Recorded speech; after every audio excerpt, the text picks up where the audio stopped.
Good morning to all the brothers and sisters. Are you able to hear me now? I hope yes. Okay. Okay. Okay. Good morning to all the brothers and sisters.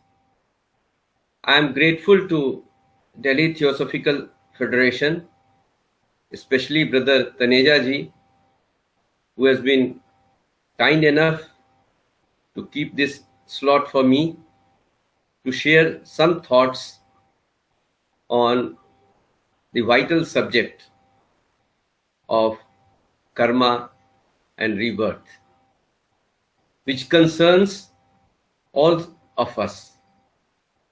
It concerns not only all of us today, it has been a matter of concern for the entire humanity since ages. If we look at the Vedic period in our country, we can see its form, its evidence in the form of animal sacrifice, where of course it is in the form of a superstition and having some amount of fear, but still people were wondering about the consequences of the karma and how the rebirth takes place. At that time, the thinking was that by making sacrifice of an animal, the sins committed by the person concerned will go on the head of the animal, and with that sacrifice, all the sins will be washed away. This superstition, of course, with the passage of time, has disappeared, although in some places still, as I understand, it continues. So during that period, the ethical and moral aspect of the law of karma had not come. But if we look subsequently with the coming of Upanishads and the development of Hindu religion, Jainism, Buddhism, we find the ethical and moral aspect of the karma coming into the picture. So, with all the religions of the past and all the philosophers and saints and sages, if we look at them in the past, they all tell about the ethical and moral side of karma, except one who was the disciple of Brihaspati Lokitya, and he was Charvak. We all know about him. Charvak, which means, literal meaning of this word is beautiful, Sundar. So Charvak propounded his theory that so long as we live in this world, we must enjoy the world. There is no life after this world. When we die, everything converts into ash, and therefore there is no question of any rebirth. So even if we have to borrow money, we must borrow money, but eat ghee only. Ritam kritva ghritam pivet, yavat jivet sukham jivet. Even if you have to borrow money, but eat only, drink only ghee, and enjoy the life. Charvak says that dukkha is there. Dukkha is there in the world, but that is like the separation of two lovers.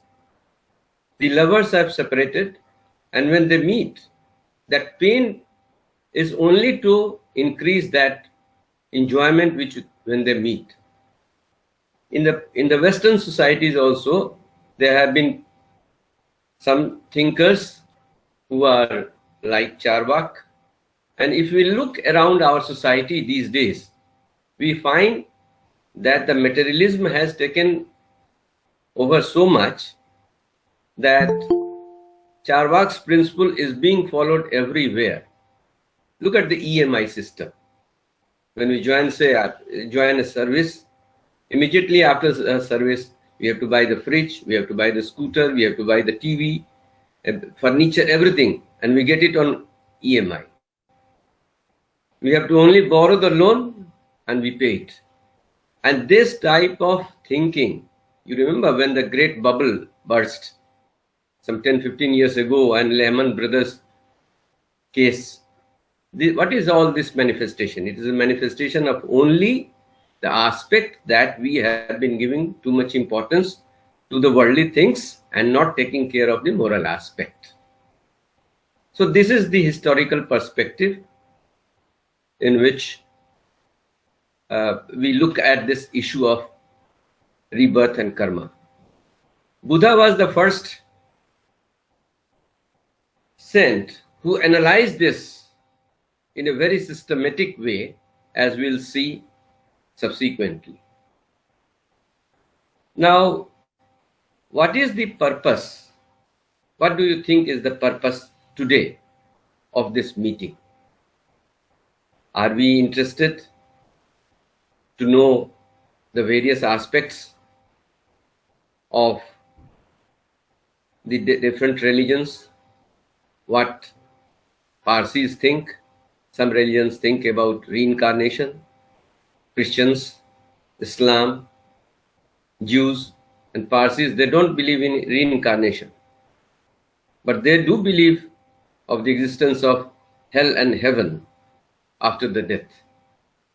So, the existence of hell and heaven, in some form or the other, points out that there is some life after death also. So, these are theoretical questions.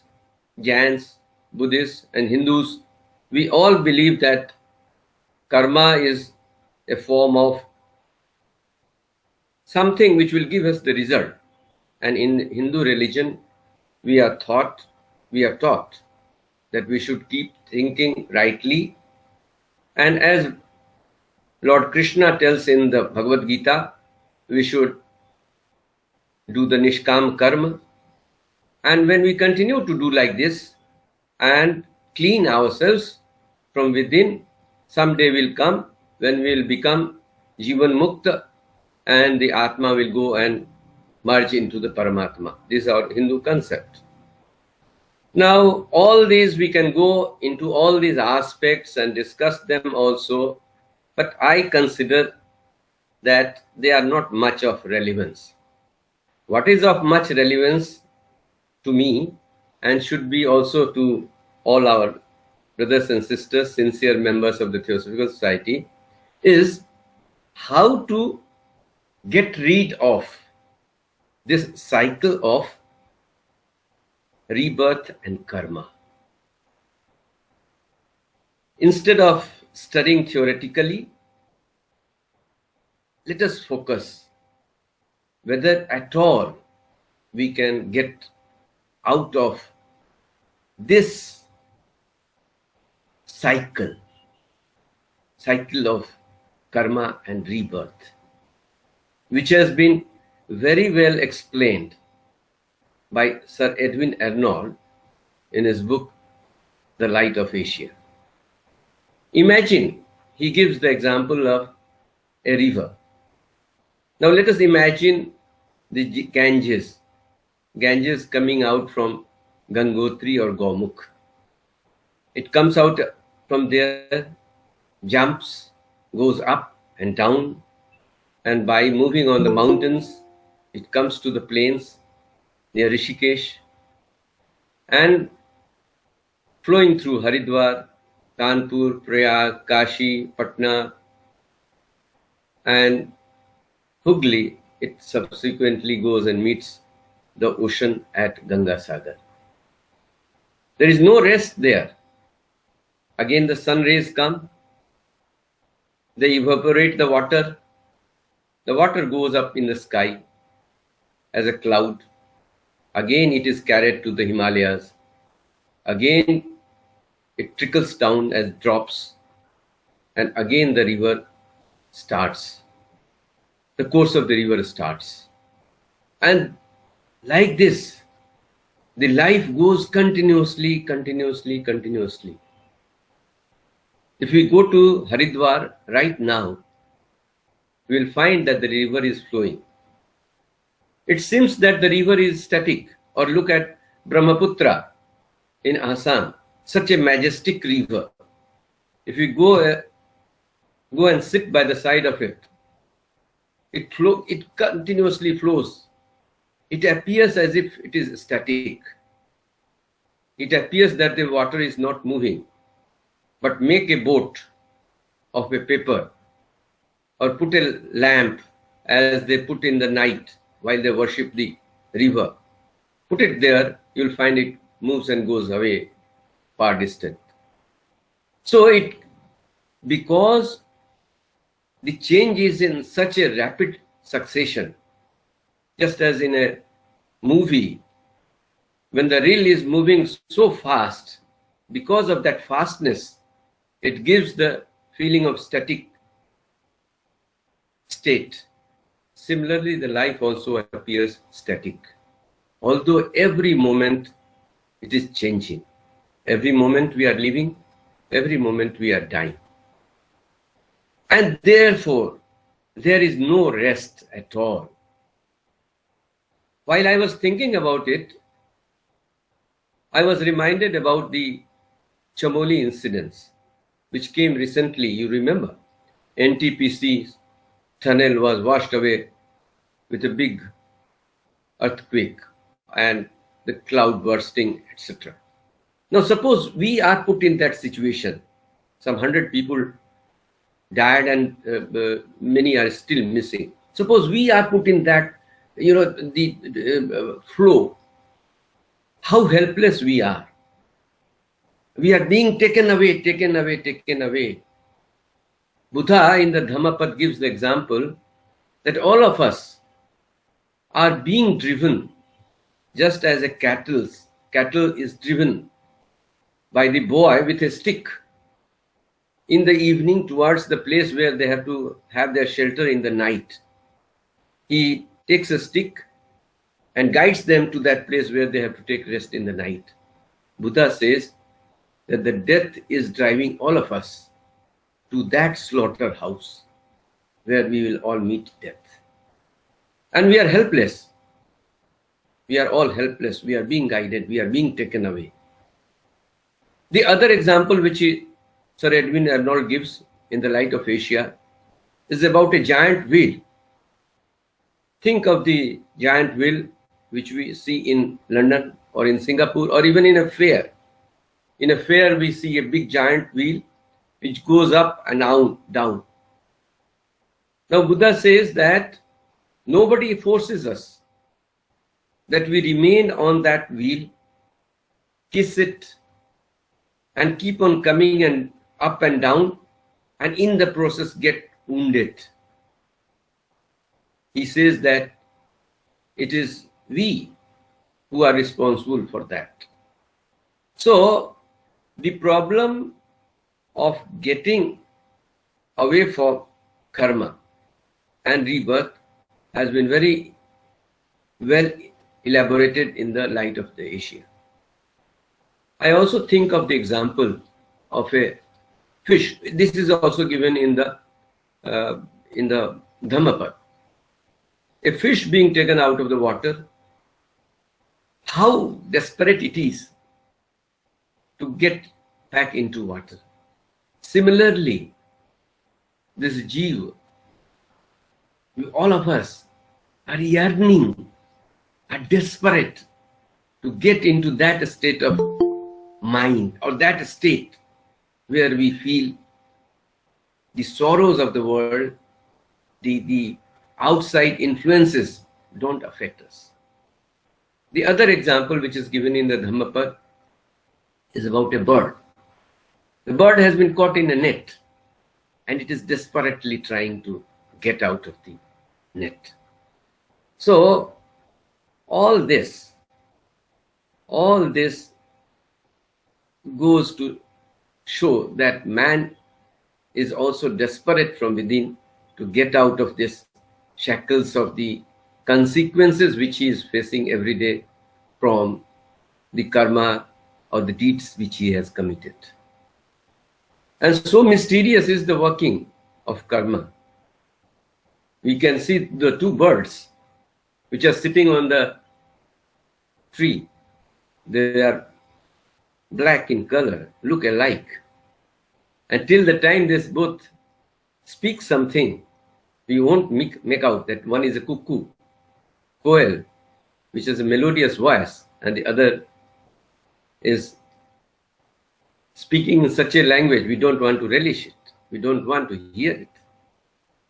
So all this goes to say that we are also desperate to get out of this cycle of death and birth and get rid of these consequences of the karma. But karma, my friends, will not leave us. Again, Dhammapad says, go to the mountains, go to the caves, go to the bottom of the sea. No place is there in this universe where you can get rid of the karmas which you have performed. So, if so mysterious and so strong is the law of karma, are we not required to be concerned about it? And we can't get rid of it, as mentioned. Even Buddha, if you look at the life of the Buddha, there are occasions when he had severe dysentery. There is an example in the Dhammapad when he had severe dysentery. He was given molasses as medicine, and Sakka, Lord Indra, came himself to attend to him. So, and then the passing away of the Buddha into Mahaparinirvana, that is leaving this body, is also because of his past karma due to the bowel disorder, dysentery he suffered after taking the food of mushroom from Chund near Kushinagar in Uttar Pradesh. That was his last food, last supper. Incidentally, two food are very important in the life of the Buddha. The first one is the kheer, milk product, porridge, which was given by Sujata, the strength of which was such that he got enlightenment. And the last one was the food given by Chund, which became the cause for his Mahaparinirvana. So Buddha also had to bear the consequences of his past karma. There is another example of Mahamogglan and Sariputta. They are considered as the shoulders, left and right shoulders of the Buddha. They are considered as the left and right shoulders of the Buddha. Buddha tells his disciples that you should treat them as your parents, father and mother. They were so well respected by the Buddha. Both of them were arhats. And in intellectual knowledge, Sariputta comes number 2 after the Buddha. And in celestial performance of miracles and those qualities, Mahamogglan comes second. So Mahamogglan used to go to the heaven in his astral body. Will see for what reasons people are there in the heaven, what deeds they did on earth that they were in heaven. He used to go to hell also, and he will see for what reasons people were lingering in hell, and he will come and tell the people here so that they did the right karma. Followers of other sects became so jealous of Mogglan that they got him murdered. They hired some culprit, some persons, murderers, and he was killed. This is what happened in his life during the times of the Buddha. But there is a reason for that in terms of karma. He had one of his previous lives, he had killed his innocent parents for no reason. So even when he became Arhat, he had to suffer because he had to repay the consequences of those wrong karma he had committed in the past life. It comes in if you look at the book Lives of Alcyon, in that also it is mentioned that JK didn't like some person in one of his births.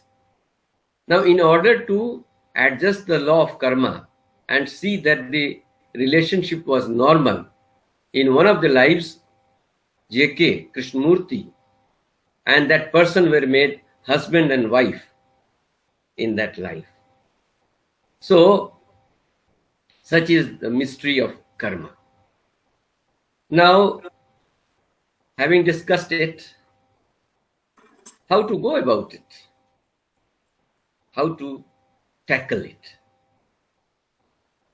When we want to learn some art, for example, if we want to learn drawing, we like to go to a teacher who can teach us drawing, or we'll talk to somebody who has experience in painting. For example, let me give you an example. I was the liaison officer for Kailash Mansarovar Yatra in 1994. So before going to Kailash, I used to ask so many people who had gone to Kailash how Kailash journey was, and hundreds of questions. Of course, they gave me the answers, but what subsequently I found of Kailash and Mansarovar were totally different. The image I had made were totally different than what it actually was.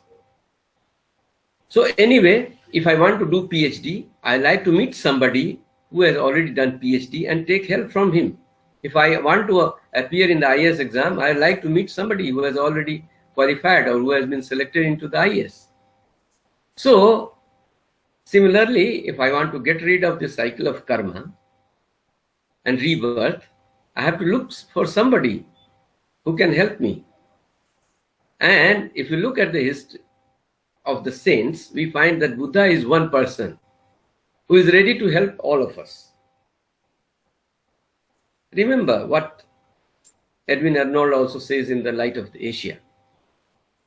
Buddha doesn't declare himself that he is a prophet. He doesn't declare that he is the messenger of God. He doesn't declare that I am myself God. What he declares, he simply says that even at the threshold of nirvana, he says, I am just a teacher. And if you become my student and you do what I tell you, you will get the liberation in this life.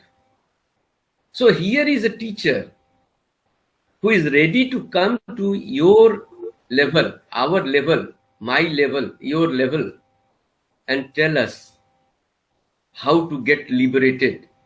He is telling his own story, how he got liberated, how he got over Mara. And only condition, he says, that you also have to follow the path I am showing. Because the path which I have followed, the teachings which I give, has liberated one person, and that is Gautam Siddharth, son of Shuddhodhan, king of Kapilvastu. And if we all want to get liberated, he says it is possible. You have only to follow what I tell you. And what does he say? Let us examine that. How he says, and he says that in this very birth you can do it. There is a story in Madhyama Nikaya where Chula Malunkya, a bhikkhu, he asks him the questions which are very, very relevant to other people in this world, but not at all relevant to the Buddha. He asks questions like, is Jeev permanent? Is the Jeev and the Sharir same, whether the Atma is there or not, whether God is there or not. And then he says, Sir, it addresses to the Buddha, Sir, if you don't tell me the answers to these questions, I will leave the order. That means I will not remain a bhikkhu. I will leave the order. Then what does the Buddha reply? He says that Malukya, when did I commit to you? When did I commit to you that I'll answer all your questions? I have never committed to you that I am bound to answer all your questions. And then he gives the example that an arrow has come and hit your heart and you are profusely bleeding. Your friends have brought a very good physician who can take out the arrow, put the medicine, and he can cure you. But instead of getting it done, you are asking these questions. The person who shot me, is he white in complexion or is he black? Is he tall? Is he tall or is he short? Did he use steel arrow or was it made of bamboo? What are you asking? What are you asking? Malunkya, what are you asking? He says, then the Buddha says, whether the answer is yes, if the answer to your questions, Atma is there, God is there, is yes, even then there is birth, there is sorrow, there is suffering, and there is death, old age, and there is death. And even if he is not there, God is not there, then also there is birth, there is suffering, there is old age, there is disease, and there is death. So in all the cases, the suffering is there, the birth is there, the death is there, the disease is there, and all the sorrows are there. So what is the question of God? Where from the God comes? Where from the God comes? And so he said, these are avyakta, unexplainable questions. He didn't encourage his disciples to ask these questions. In Digha Nikaya, another disciple by the name Potthaputra, he asks this question, Sir, why don't you answer these questions? And why do you tell me that they are avyakta questions, not worth asking? Then what does the Buddha say? Buddha says, they are not dharma sangat. They are not the righteous questions which will lead you to righteousness. They are not tark sangat. They are not also open to reasoning. They will not lead you to nirodha. This is that they will not help you to take control of your senses. They will not help you to become sanyamit. They will not help you to become brahmachari. They will not help you in any way in your spiritual progress. And these questions can't be answered intellectually. So there is no question of answering these questions. Friends, we will find that those questions which are of much relevance, greatest relevance, as I mentioned, to other religions and other people of this world, they are totally irrelevant to the Buddha. He doesn't consider at all worth it to apply his mind to all these silly questions, as he calls it. And he discourages his disciples also to ask these questions.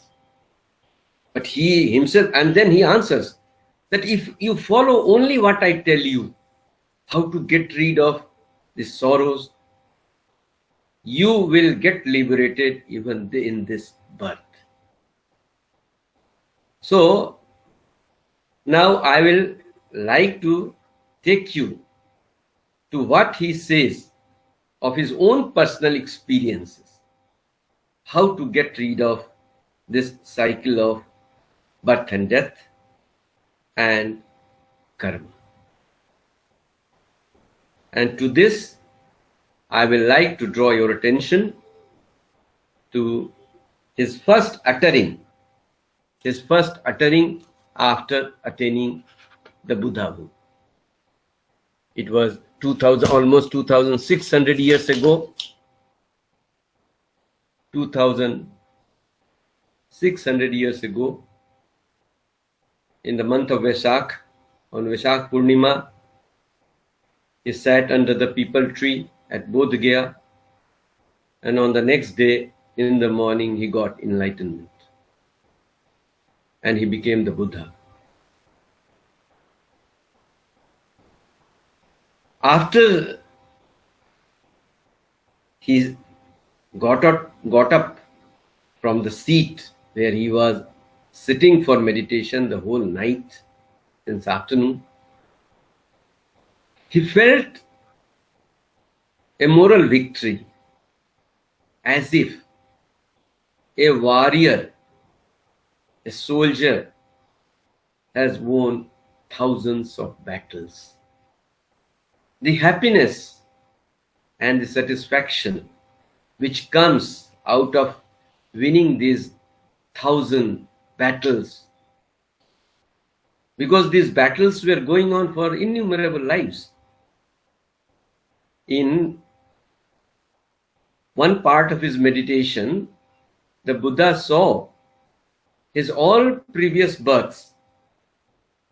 Buddhist literature says he saw 550 births, previous births.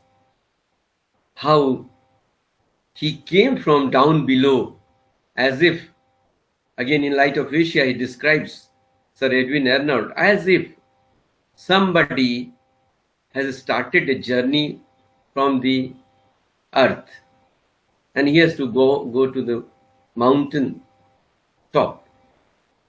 Now he saw, while looking back, which places he fell down because of doing something wrong, which were the marshy land where it appeared that he will die away, which place the climbing was too stiff, as if his life will go away. All this he saw. And ultimately, after seeing this, he gave the Udan, paean of joy. And what does it say? It became immortal for all the times to come. What the Buddha said as his first utterance. What did he say? He said, Anek jati sansar. Anek means many. Jati. Jati today means caste system. But jati in Pali, in the times of the Buddha, meant births. Anek jati sansaram. Sansar means this word. I had innumerable births in this world. Anek jati sansaram sandhavisam anibbisam. Sandhavisam means kept on running. Kept on running. Anibbisam, without stopping. In all these lives, I kept on running continuously without stopping, as if I am brought from some void, I am thrown on the earth, and I keep on running. And at the end, I am taken away again, and after some time again, I am thrown to the earth. I keep on running again, without any stoppage, without any peace. I kept on running.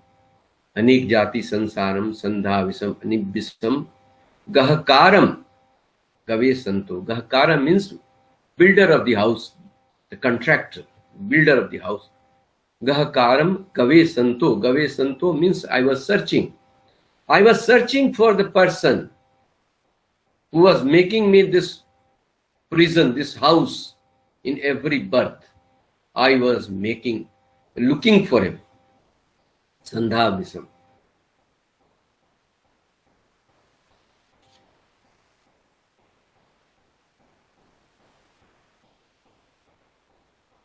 Gahakarang Gave Santo.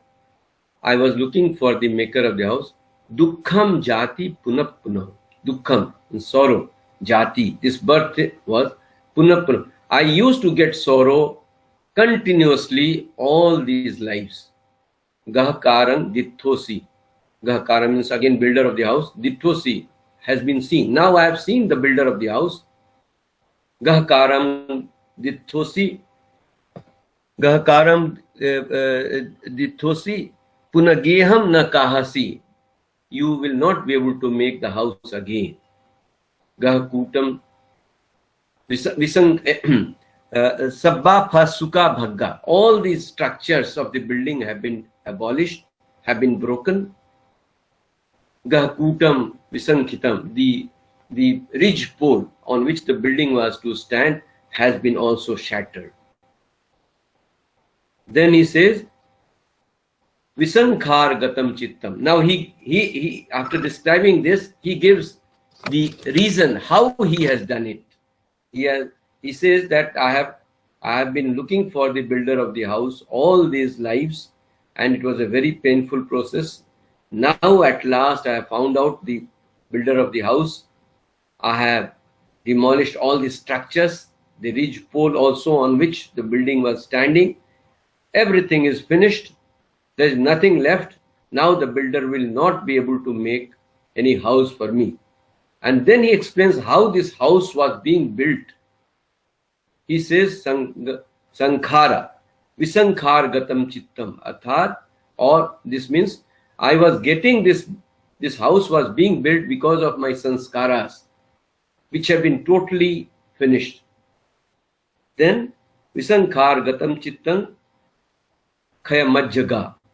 And all my tanha khaya majjaga, all my cravings are gone. So he gives two reasons by which he has got this liberation from making of the house which was being done in all previous births. One is all his sanskaras, that is sankharas in Pali, have been finished. He is not allowing any sankhara to be built because he has found out how sankharas are built and he has put a stoppage to that. It's like a lamp burning. Unless we put some oil in it, it will not burn. If the oil is left after some time, when the oil is over, it will extinguish. Or suppose we are cycling a cycle. If you don't pedal, after some time it will go and stop. So like this, he says, he has found out the way by which sankharas will not be built. And then he says that the other reason by which I was coming down to this earth again was tanaha, desire, which is of various kinds, not only worldly desires, bhavat tanaha, desire to be somebody. So if the desire is there to be somebody, definitely I have to be here to be somebody. Very simple. So he says now that desire is not there, that tanha is not there, that desire to be is not there. So he has given these two reasons. Sankharas are over and tanha is over. And so he says that if sankharas, the birth, the life exists on these two roots of sankhara and roots of tanha. So he says that if these roots are taken out, not in a superficial way. If you look at our garden and we have to take out the weeds, suppose we take out only superficially, not from the roots deep down below, then what will happen? In the rainy season, when again the water will come, they will again come up. So Buddha says, not superficially, not by performing some this ritual or that ritual. He says that you have to, and he says that within yourselves, deliverance has to be found out. He says that all this has work to be done within ourselves.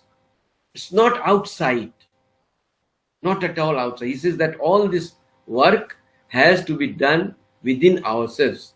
And he says that the roots of sankhara and the roots of tanha, that is craving, have to be taken out from deep within, not superficially. And if we take it out, then of course what happens? As I mentioned, what will happen? If there is some oil left in the lamp will burn for 6 hours, 7 hours, maybe for 10 hours. So that is what we also know, that there are 4 stages of the persons who go into the spiritual life. Srotipanna, those who are in the stream. Now they are in the stream. That is, we have taken a boat and the boat is moving. So one day or the other we will reach the destination. Then Sakridagami, that is those who have to take 8 births more. Then the third is Anagami. He has to take only 1 more birth. And then Arhat, that is the final liberation. So all this will happen if we are able to take out the sankhara and tanha. Now it's not that Buddha only doesn't tell problems. If he only had studied the problems, if he had not experimented himself after leaving home, at the age of 29 he left, and at the age of 35 he got the enlightenment, and for 6 years he went to the teachers like Uddhaka Ramaputra, Alar Kalam, where he was given all the theoretical teachings. But he didn't want to accept them and get satisfied. He wanted to see the truth by himself. So Buddha doesn't only, because he has not only seen the whole process, he has himself experimented it. So a person who has tested Rasgulla, he can always describe Rasgulla how it is. Whether we are able to accept or understand or not, that is a different thing. But you ask him 100 questions, he will answer all your 100 questions because he has himself tested. So if as a good doctor, he doesn't only tell the problem, he also gives the solution. So he gives the solution how to get rid of this sankharas and tanha. And that forms a part of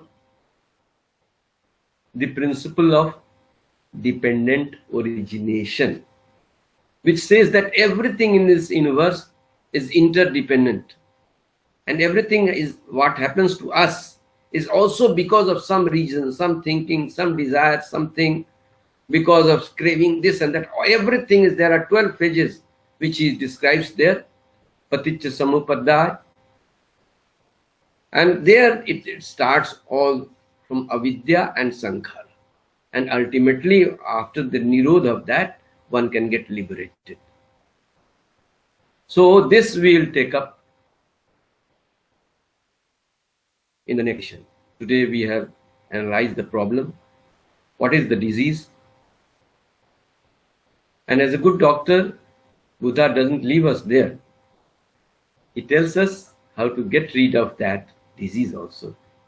So we'll take up that next session. Thank you very much, Brother Taneja ji, once again for accommodating me for more than one session. Thank you very much, and I'm grateful to all my friends, brothers and sisters from far across, from Guwahati to Ujjain, from Delhi to Mumbai, everybody here. God bless you. Thank you very much. Thank you. Thank you very much. Now, if someone has any questions, he is most welcome.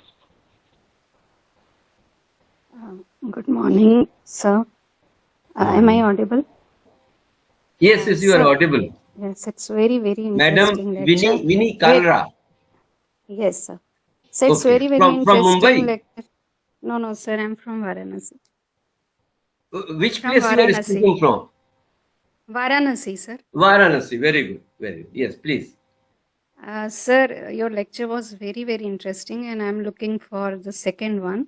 But today I want to ask that as you have described about the two major causes told by Buddha, one is desire and other is sanskar. So I would like you to throw some more light on the meaning of sanskar. Actually, because we people are familiar with the word sanskar, so I use this word just to make us a little more understanding. Actually, the word used by the Buddha is sankhara. Sankhara. I didn't understand any other equivalent meaning in Hindi which I could explain in layman's language, so I used it that way. If we look at the Paticca Samupaddaya, there the Buddha starts from this, the source is avidya pachaya sankhara. Avidya, as you know, as we know, ignorance. When we don't know, we are blind. We don't know what is happening, what is around, what is right, what is wrong. We don't know what is essential for life, what is non-essential for life. So what happens? What is essential, we take it as non-essential, and what is non-essential, we take it as essential.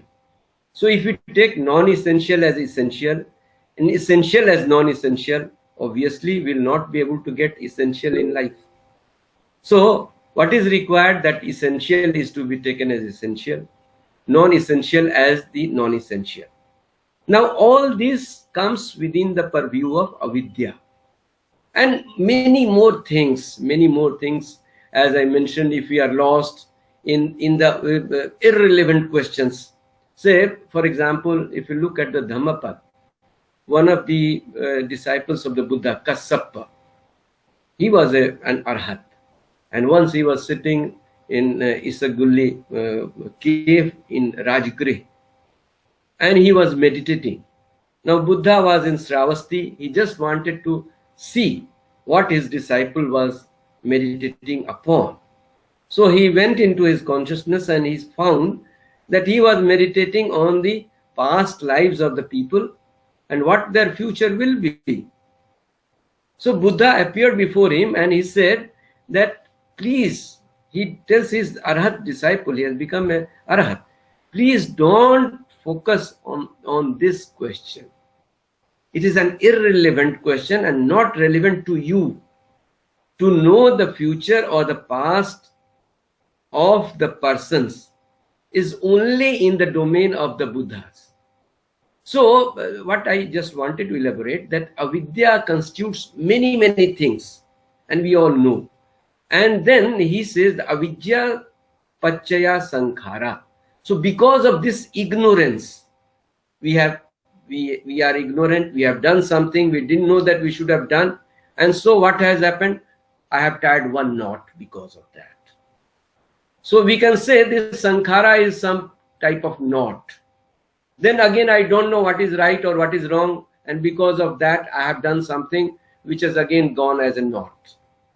Now whatsoever right or wrong I do in this life, it is not possible, may not be possible to get the consequences of all of them in this life.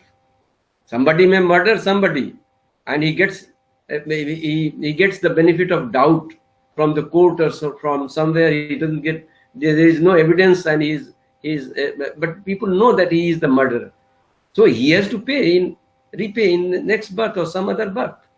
So this all says that because of this ignorance, avidya pachya sankhara. So because of that ignorance, not knowing what is right, what is wrong, what is truth, what is untruth, and all the rest of it, we create those knots, which we have to, remove subsequently in different lives, or we have created the karma for which we have to repay. So this is how I think I have understood it, and I thought that I'll share with you. If there is something more, you can ask me. Thank you so much, sir. It's very clear now. But Thank you, one more Vinny. thing that good sanskaras are very appreciated. So whereas, as you said, that there should be no sanskar, whether good or bad. So would you like to say something on it? Yes, Vinny. Theoretically, they are all very true. You and me also agree. You and me also appreciate it. Take the example of anger. Who will say that anger is something which is desirable in life? The Buddha, in the Dhammapada, there is an entire chapter on krodh, anger. And Buddha gives so much importance to it that at one place he says that if somebody is killing you with a double-edged seesaw, they use the seesaw for cutting the wood. He says that if somebody is cutting you with double-edged seesaw, like say for example, if Christ is being crucified, and Buddha says if you are being killed with the seesaw which is double-edged, and at that time also, if you show anger, then take it. You have not understood my teachings. He expects so much from his disciples. Now it's very simple. I have heard it. I have read it in the book on Love in Buddhism, written by a monk. And I do meditation also on this. I think about it. But when it comes to some situation in life, do I control myself? Am I not provoked to show anger? The question is that yes, sanskaras are, but then again, it doesn't mean that if I indulge into it, I shouldn't see the need of it. I shouldn't strive for it. Maybe if I was getting angry 20 times earlier, with this all sincerity and hard work which I am putting into, I am doing it only for 15 times now, and hence there is improvement. And if you look at the Mahatma letters, there also it says that this process of self-purification is not a matter of a day or two. It may extend over life, not only lives, it may extend over the lives. So, who is the judge? Nobody else. I am the judge. You are the judge. If our intention is right, our motive is right, if our sincerity is right, if I am doing with all my earnestness, not keeping something of my self-beastly ego inside and then doing, then it is only just showing. If I am doing that, definitely some day will come. It may not, the door may not open today. It may not open tomorrow. It may open in this life.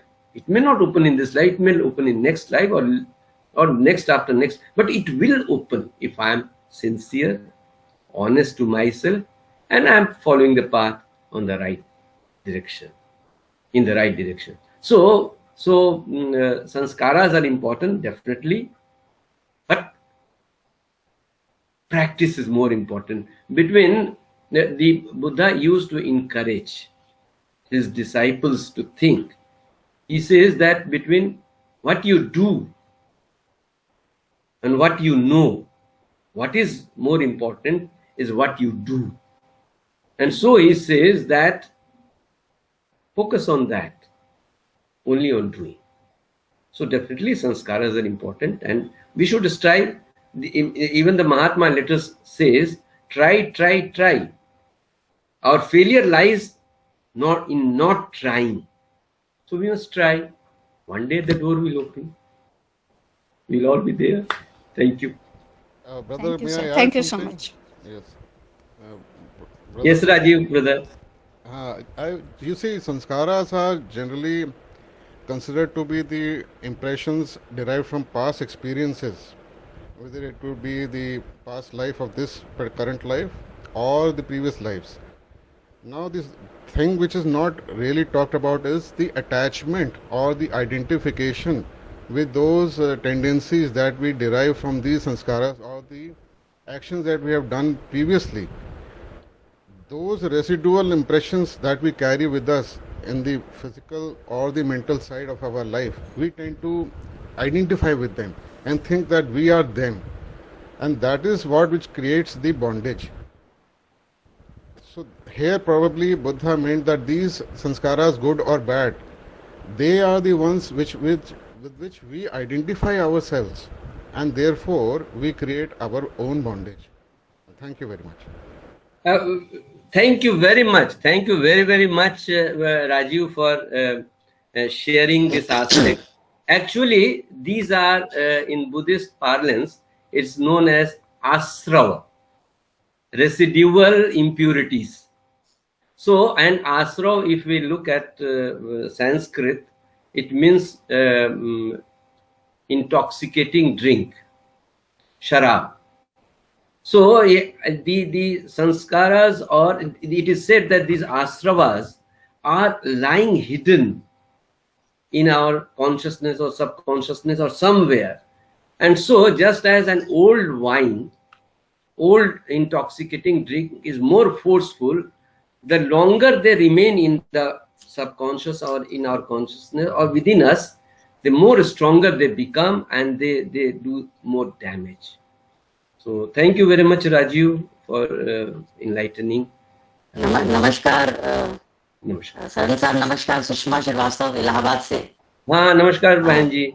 बहुत अच्छी व्याख्या आपने की, और जो संस्कार के संबंध में आपने जो उत्तर दिया और राजीव जी ने उत्तर दिया, उसके संबंध में यदि आपकी परमिशन हो तो नहीं, परमिशन क्या है, आप बहन जी, आप तो व्याख्याता रही हैं, लेक्चरर रही हैं, स्टूडेंट कैसे टीचर को परमिशन देगा? टीचर नहीं, आदेश देगा।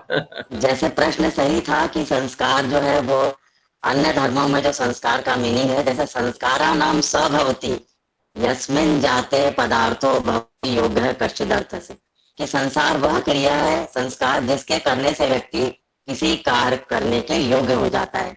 ये हिंदू धर्म में, अन्य धर्मों में व्याख्या है कि संस्कारा नाम सभवती यस्मिन् जाते पदार्थो भवति योग्य कश्चिदर्थ, और संस्कार वह क्रिया है जिससे करने से कोई व्यक्ति किसी के योग्य हो जाता है। लेकिन बौद्ध धर्म में जो संस्कार की व्याख्या आपने की और जो राजीव जी ने बताया वो बिल्कुल सही है कि पास्ट लाइफ के जो इम्प्रेशंस हमारे पास रह जाते हैं वो हम कैरी ऑन करते हैं, चाहे वो अच्छे हो चाहे बुरे हो। तो जैसे आपने और व्याख्यान में आपने बताया था, प्रतीत समुत्पाद की बात की थी कि प्रतीत समुत्पाद यानी ऐसा होने से ऐसा होता है, यानी इस कारण से ये कार्य होता है। तो जो द्वादश निदान है हमारे, अविद्या है, संस्कार है, विज्ञान है, नाम रूप है, षडायतन है, स्पर्श, वेदना, तृष्णा, भव, जाति और जरा मरण। तो जो रूट कॉज है वो अविद्या है। अविद्या के कारण ही संस्कार होते हैं, यानी हमारे कर्मों के जो इम्प्रेशंस होते हैं उसी के कारण बच्चा माँ के गर्भ में जन्म लेता है, यानी कॉन्शियसनेस आती है। फिर उसके जो है वो नाम रूप बनता है, फिर उसके षडायतन बनते हैं, 5 जो है वह इंद्रियां और एक मन। फिर उसके बाद उसका जो जन्म होता है तो माँ का स्पर्श होता है, फिर बार बार स्पर्श की जो है वो आकांक्षा तृष्णा को जन्म देती है और फिर वो उससे लिप्त हो जाता है।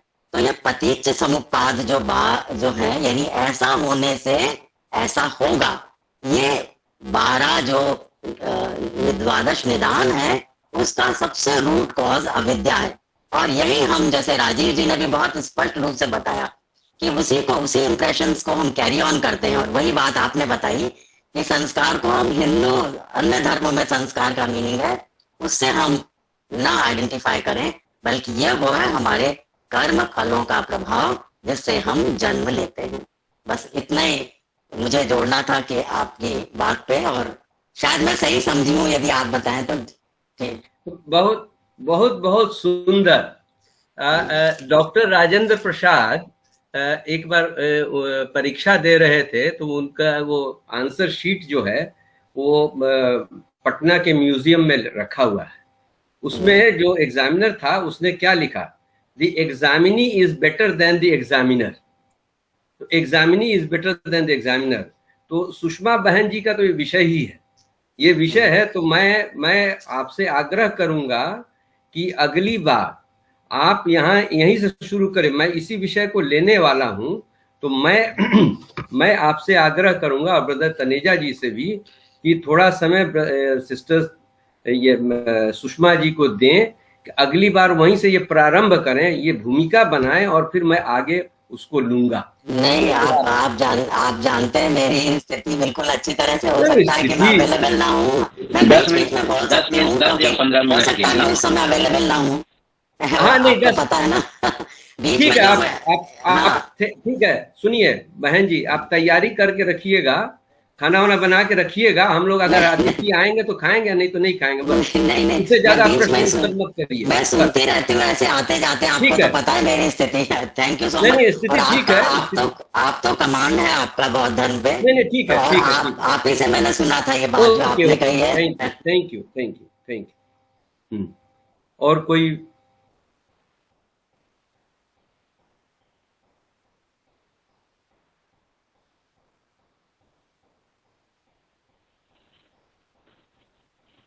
ब्रदर दिवाकर जी कुछ कहना चाहते हैं? स्पीकर को ऑन करिए। हाँ, कर्म can be modified, doctor Besant ने लिखा था जी। और मैं कर्म कुछ कर दिया है तो we can modify that. Very true. इस पर क्या कहना आपको? ब्रदर ये तो बिल्कुल गांव में चल के किसी बच्चे से भी कहा जाएगा तो स्वीकार करेगा। आपको याद है, हम लोग बहुत पढ़े हैं कि there is no saint who didn't have a past, and there is no sinner who doesn't have a future. तो अब देखिए, मतलब अगर बौद्ध साहित्य का ही लीजिए तो अंगुलीमाल 999 लोगों का हत्यारा, जब उसका नाम पहले अहिंसक था और किसी कारणवश वो गुरु की आज्ञा से उसने हत्या शुरू की थी, जब बुद्ध के संपर्क में आ जाता है और भिक्षु बनता है तो उसके बाद उसको मारा जाता है। सब तरह से बताया जाता है, बुद्ध कहते हैं बर्दाश्त करो। और अंततः बुद्ध के बाद पूरे संघ में करुणा, जैसे मैंने कहा इंटेलेक्चुअल नॉलेज में सारिपुत्र, अलौकिक शक्तियों में मोगलान, उसी तरह करुणा का जो प्रतिरूप है बुद्ध के बाद अंगुलीमाल ही आते हैं पूरे संघ में। तो अब अगर आप इसको अगर देखें दूसरे तरह से तो कैसे संभव है कि 999 लोगों का हत्यारा? तो बुद्ध इसको जो कहते हैं वो आगे हम लोग देखेंगे। बुद्ध कहते हैं कि जो कर्म हम लोग सृजित करते हैं ना, वो हमारे संकल्प शक्ति, इच्छा शक्ति, हमारे मन की क्या स्थिति है, हमारी नीयत क्या है, हमारा डिटर्मिनेशन क्या है, उस पर डिपेंड करता है।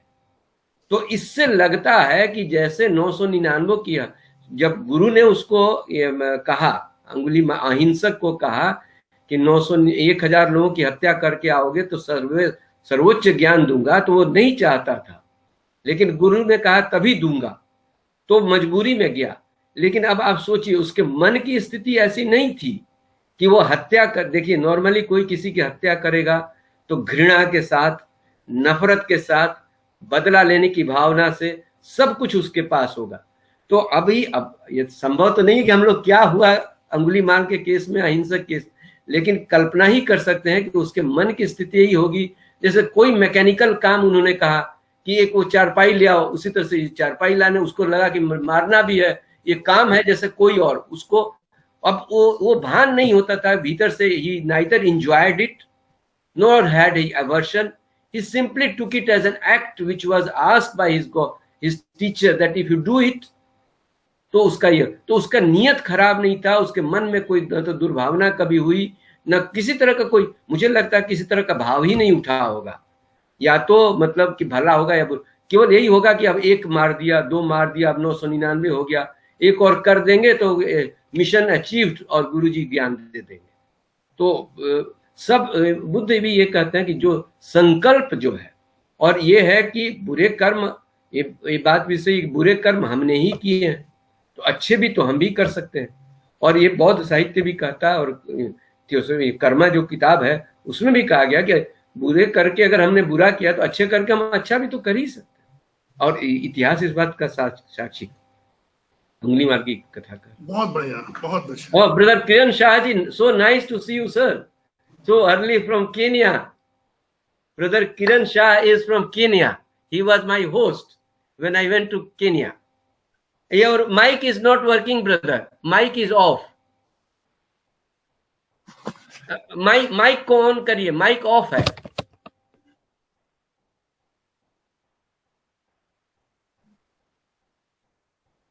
Still it is off.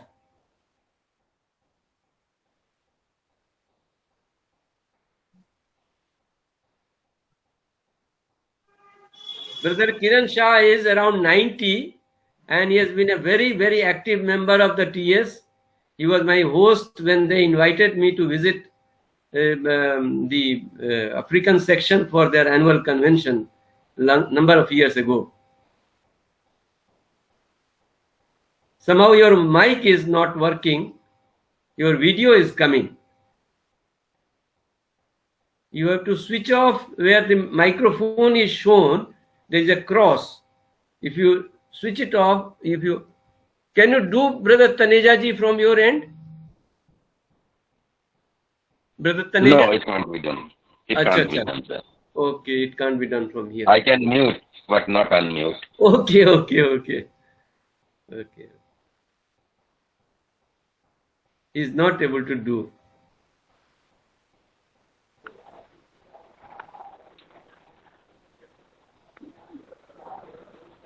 Brother Seshanji. Yes, Anil Barua ji. Thank you for the deliberation. I just wanted to get some knowledge about it regarding the karmas. You are from Guwahati or which place? I am from Guwahati, yes. Okay, did we meet when I came as your chief guest in one of the annual conferences? I actually missed that conference. Okay, long ago. That was long ago. Anyway, brother, please tell me. Go ahead. Of course, I am getting you in the next week also, and because the time is also not permitting. Anyway, I just wanted to know, whatever karmas we are doing, in the same birth also we can utilize that thing, I think. What is your opinion about that? The law is very mysterious. As I mentioned, somebody may murder somebody.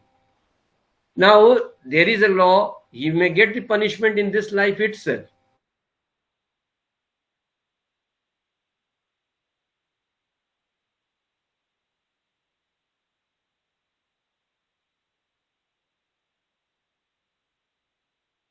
Will come, it is so mysterious we can't say.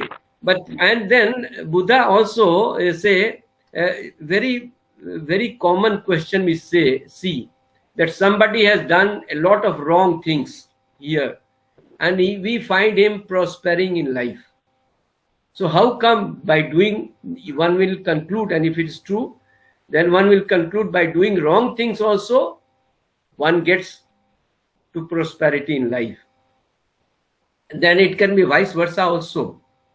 By doing wrong things, one can prosper in life. By doing right things, one may not prosper in life. So all these questions, Buddha then gives 4 reasons for that. That we'll take up next time. He says that today when we are seeing that he has done something wrong and he is getting a consequence of that, right or wrong, and we come to the conclusion, it's not necessary that because of this only it has happened. He says that some karma has been done in the past, it can be because of that. Some karma is done in the future, because of that it happens.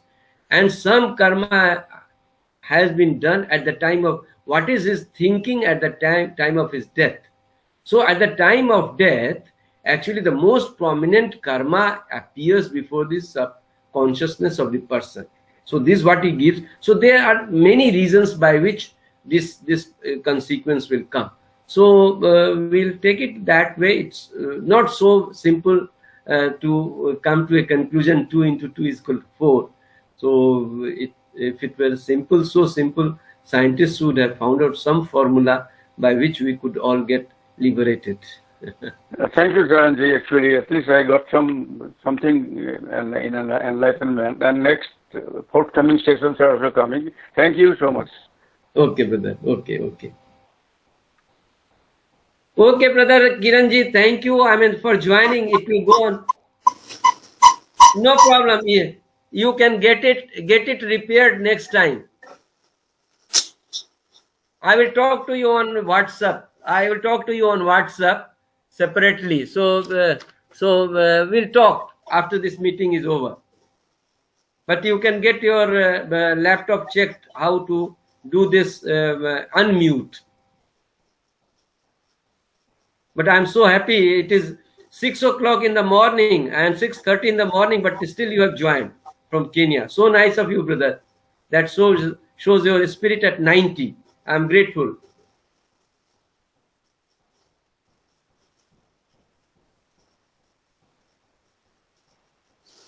So thank you. We should now close the meeting. We have already passed the limit of time. So thank you, brother. Thank you very much for beautifully explaining various aspects and belief in reincarnation in different religions. Sharanji will continue his talks on next 2 Sundays. We are highly obliged to him for giving us his time.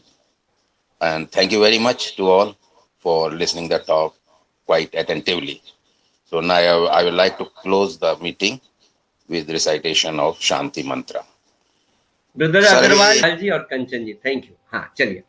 सर्वे भवन्तु सुखिनः, सर्वे सन्तु निरामयाः, सर्वे भद्राणि पश्यन्तु, मा कश्चित् दुःखभाग् भवेत्. Shanti, Shanti, Shanti. Thank you, sir. Thank you once again. Thank you, everybody. Meeting is over now.